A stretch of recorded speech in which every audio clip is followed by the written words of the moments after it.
तर होळीनिमित्त मुंबई पोलिसांनी नियमावली जाहीर केल्याचं सध्या बघायला मिळत आहे। कायदा आणि सुव्यवस्थेच्या अनुषंगाने पोलिसांनी ही नियमावली जाहीर केली आहे। 12 मार्च ते 18 मार्च दरम्यान पोलिसांची विशेष ही नियमावली असेल।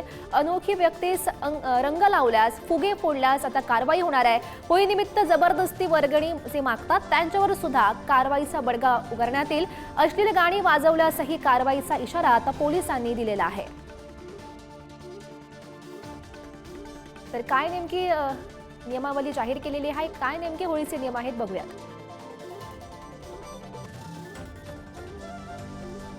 अनोळखी व्यक्तीला रंग लावल्यास कारवाई होणार।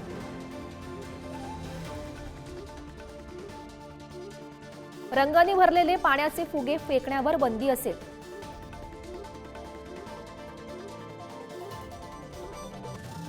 अश्लील गाणी वाजवल्यास मनाई असेल।